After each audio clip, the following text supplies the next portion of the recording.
All right. All right. Thanks for coming back to my channel and thanks for going on my journey with me. Today, as promised, I am presenting my Ancestry by DNA test results, and I'm going to compare them a little bit with the 23andMe test. Now, my last video, I was comparing my 23andMe test results with my Ancestry DNA test that I took back in 2011. Back when they just mailed you a piece of paper, a certified copy in the mail of what your genetic makeup is. And basically, it wasn't as detailed as it is today, of course. I mean, that was like 12 years ago. Came out to like 69% sub-Saharan African, 26% European, 5% Asian, and no indigenous American. So I'm showing you my results today, and I just want to preface this video by saying, so 23andMe, they test. Well, there's three different tests. There's three different ways that these DNA companies test. They test autosomal DNA, mitochondrial DNA, and Y DNA. So your Y DNA comes from your father on your, your paternal side, and mitochondrial DNA comes from your mother's side, your maternal DNA, and autosomal. Let's look that up because I'm not even sure what that is. So autosomal DNA says autosomal DNA is a term used in genetic genealogy to describe DNA which is inherited from autosomal chromosomes. And autosome is any numbered chromosomes as opposed to sex chromosomes. Humans have 22 pairs of autosomes and one pair of sex chromosomes. That's the X and Y. So there's some DNA companies that just take everything and test that. So our autosomal DNA is inherited from both parents, but Y chromosomal DNA is inherited only from father to son. Mitochondrial DNA is inherited only from our mother. Okay. So with that being said, 23andMe tests, they are more on the haplogroups that encompass your Y DNA. So all the haplogroups, and a haplogroup is basically like the basic understanding of a haplogroup is a population of groups of people that are tested to see what your genetic markers match with. So that's where you know where you're from. So 23andMe, they test on the paternal.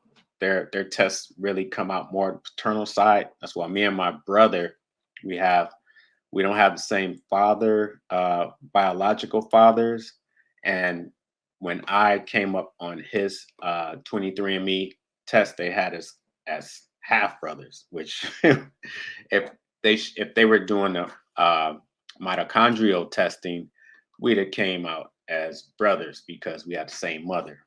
We'd come out as full brothers, most likely.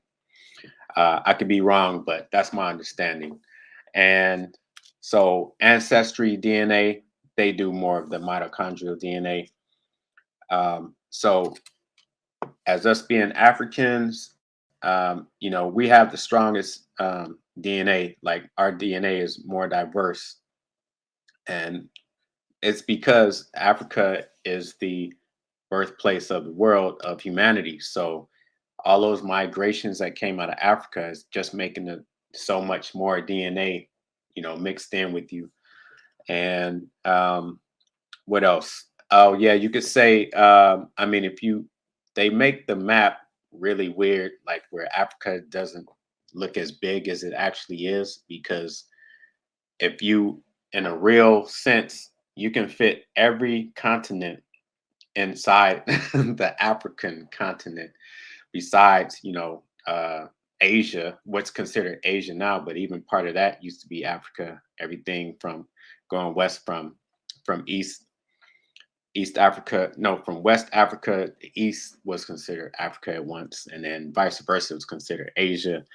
The Middle East, that's a political term. Basically, that was Northwest Africa.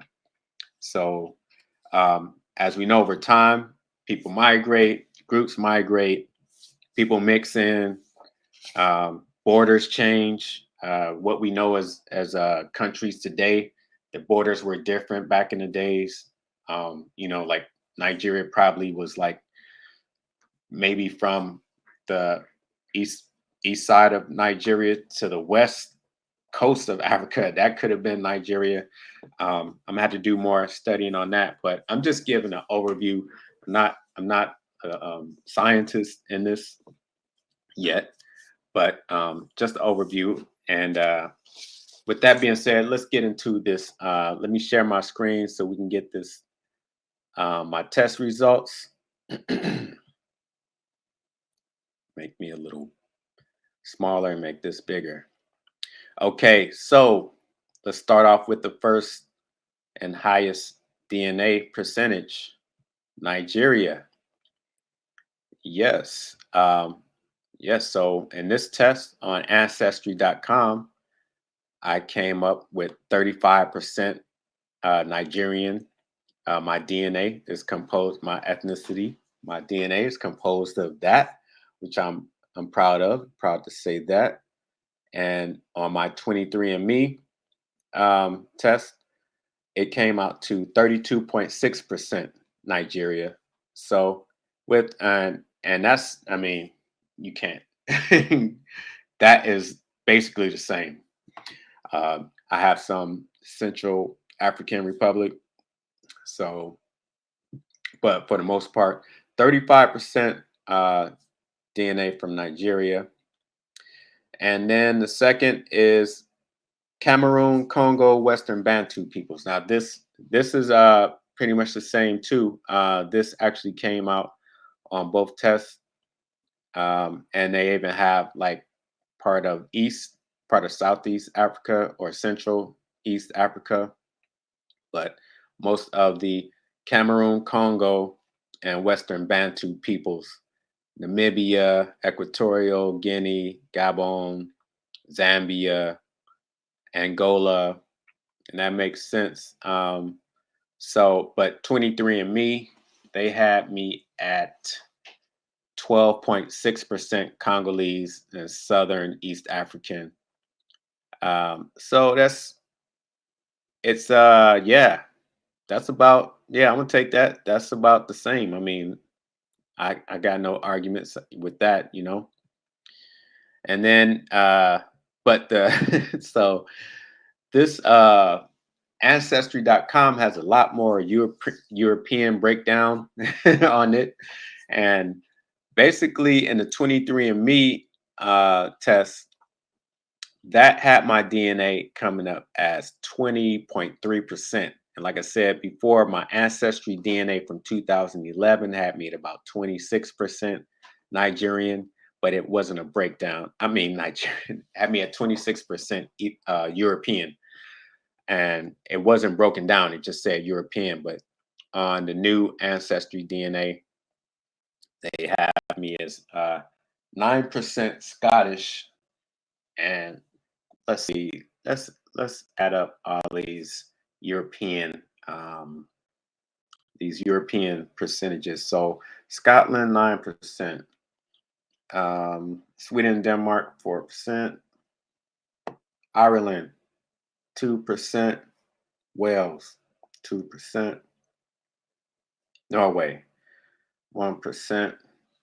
So if you add up all the European percentages, it comes out to 18% European. Hey, 26 Ancestry DNA had me at 26% DNA from Europe in 2011. 23andMe had me at 20.3% European. Ancestry My 2022 test has me at 18% European. To be honest, I'm not really tripping on the European part. I'm not really you know, I'm not swanging, slanging. I'm not like, it is what it is. As my brother says, that came because the slavers were having their way. So, but anyway, 9% of my DNA shows from Scotland, and that's the British Isles. Benin and Togo, they have me as 8%, and that encompasses Ghana. So maybe the borders were, maybe Ghana was that whole thing, or maybe it was Togo, maybe it's Burkina Faso. But that's pretty. Let's see, not 8%. Benin, Togo. Let's say Ghana.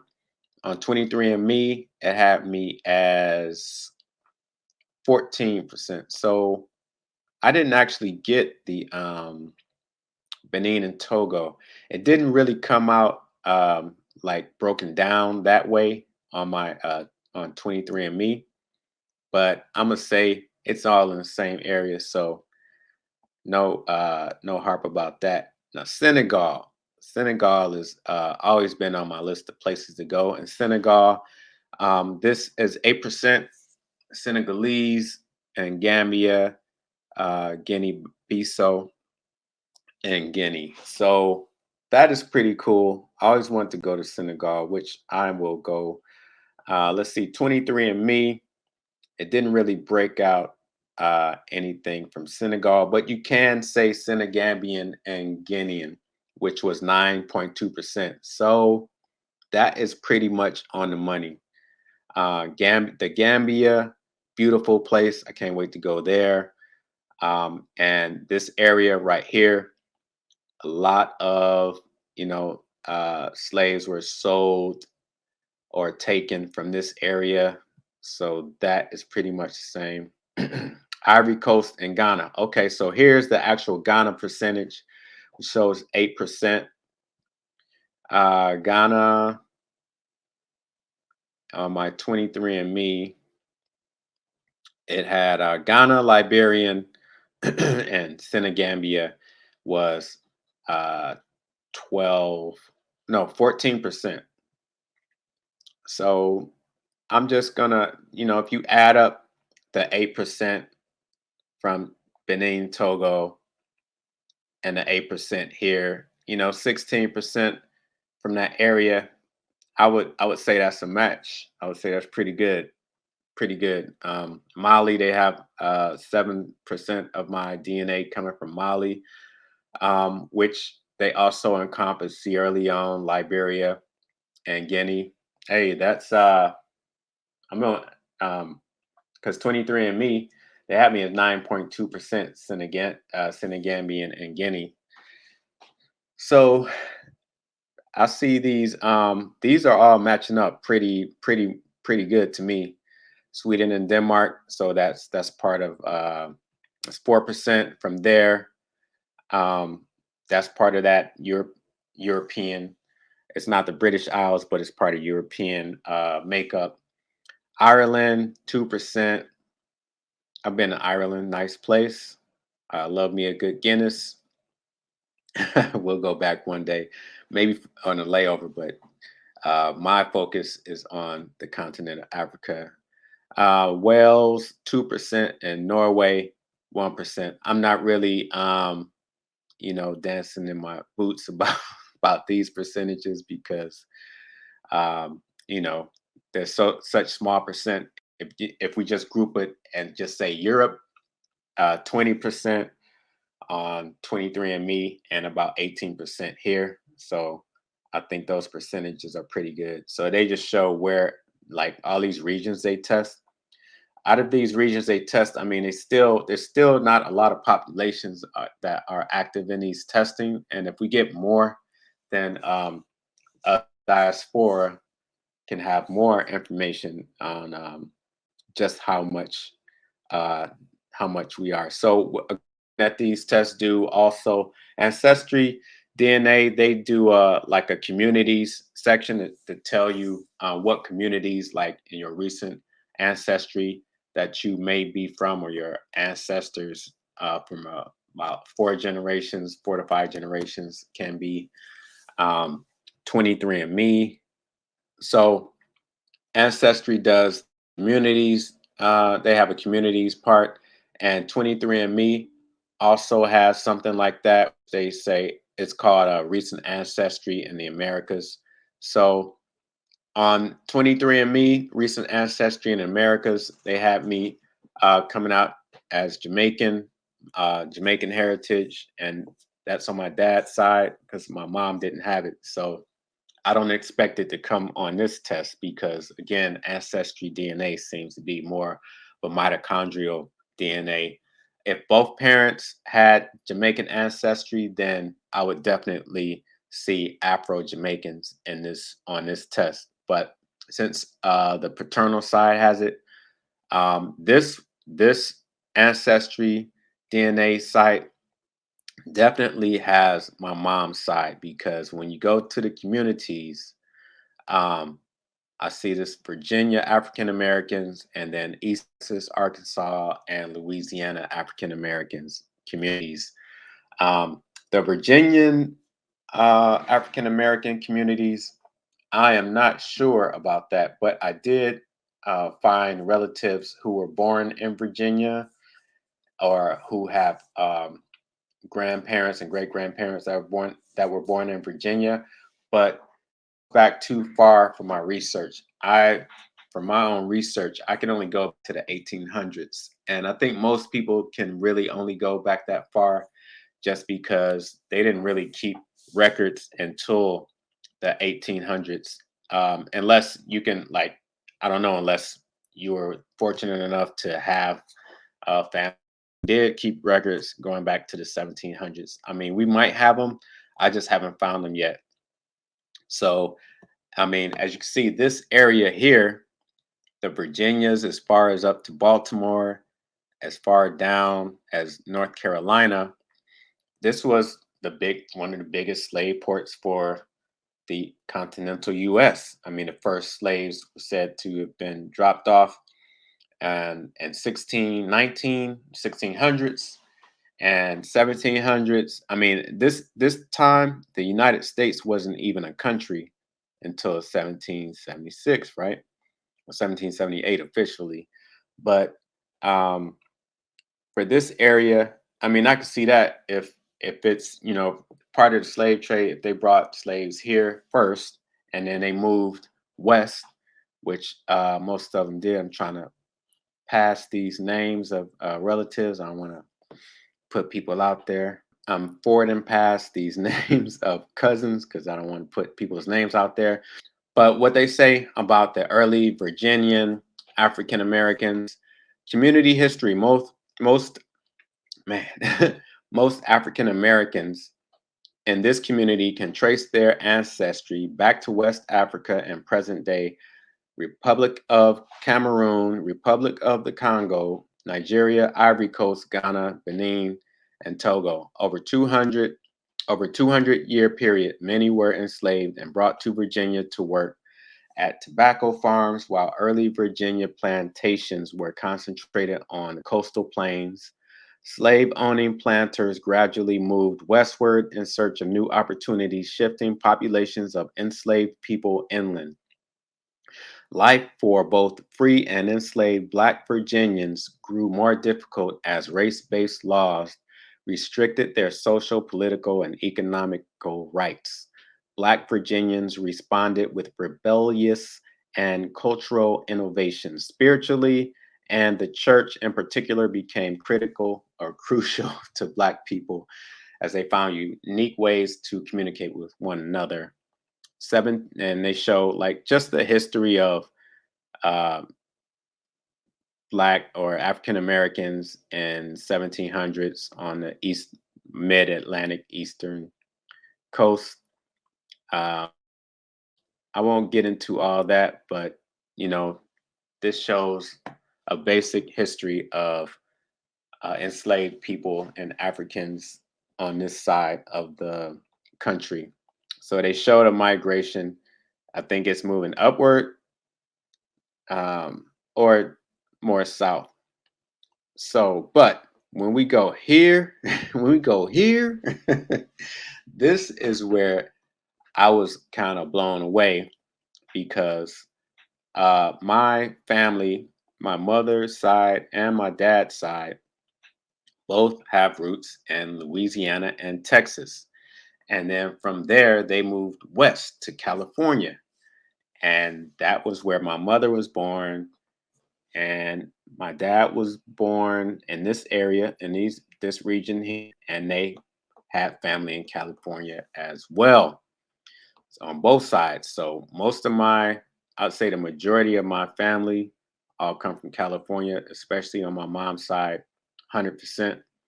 Um, but the funny thing is the migration. So there was a couple of migrations in the U.S. Um, like I said, I could trace my roots, my genealogy to Texas and Arkansas, and we still have land in Arkansas. I just don't know when we acquired it, but we still have acres and acres in Arkansas. Um, so they just give you they give you the same community history as in the Virginia. Um, Gets a little different when it says transitioning to freedom 1850 to 1875. Although some free Black people lived in cities, most African Americans in these parts of Texas, Arkansas, and Louisiana were enslaved on small farms and plantations before the Civil War. They worked from sunup to sundown, harvesting cotton and rich from the rich Delta and Blackland prairie soils, averaging at least 50 pounds of fiber per worker. Okay, I won't go into that. But after emancipation and the end of Civil War, many hoped to move to Dallas to start a new independent life. So they started moving west. Sharecropping was a big thing in the 1870s, where after slavery, they got a chance to actually be workers on farms, but those slave owners or those plantation owners always had them in some crazy kind of contract where they were basically still slaves, just free slaves, but they put them into debt where they had to work for their whole life to pay it off. And then if you know anything about African American history, you know, in the 1900s, there was a big campaign to uh, just lynch and hang and destroy a lot of Black populations and Black communities. For instance, 1919 was called the Red Summer. That was a whole summer after they came, after, I want to say it was some kind of war. I can't remember. Maybe it was after the World War One. I got to go back to my history, but I know the Red Summer was it was violence all across America. Um, Bloodiest, most Black people died in that summer in American history that they don't talk about until today. So fleeing violence, a lot of people moved north and west. Um, it says African Americans resisted racial segregation by challenging racist laws in the courts and creating their own transportation companies. However, lynchings and race riots across central Texas prompted Black people to migrate northward in search of more safety and liberty. New rail lines offered a way north. Many migrated to Kansas, a former abolitionist stronghold, or planned to follow family members working in northern cities. However, some made it only as far as Arkansas, Oklahoma, and East Texas. While in some cases these regions offered more social freedom, many Black people remained economically insecure and tied to sharecropping arrangements similar to those in Central Texas. And this is also when a lot of African Americans and former slaves mixed with Indian groups, Native American groups, probably most likely, you know, the whole time. But this is when a lot of people married into other groups. But like I said, they owned slaves too. The Native Americans owned slaves too. But this is really when I said, okay, this test was really accurate. Like this shows the migration, the great migration pattern of my family from Louisiana and Texas to California. And that's what happened. My family, uh, all with Texas and Louisiana roots, Arkansas, they all moved to California, to the West Coast. Like I said, all my family members are from California, and this is what I was like, wow, that is truly amazing that they show this. So all these blue areas means I have relatives and heritages out here, and a couple of cities. I see one city that I'm from in particular. So this was all in all, this test was pretty confirmed much of what my 23andMe test said in a different way. So I got even more detail on when I'm doing my genealogy and family tree. And incidentally, actually, I did have Jamaican family members reach out to me on Ancestry, and they showed me the tree, their family tree, and that was just like eye opening. It was I just can't explain the feeling I got just seeing that. So that's it for this video. Again, thank you for coming back. Thank you for liking my last video and subscribing. And if you like my information and this video, give it a thumbs up and come back next time when I do my results from my heritage. So I'm going to compare my my heritage DNA results with Ancestry from 2022, my Ancestry from 2011, and 23andMe. So again, thank you for coming, and I'll check you out on the next video. Peace.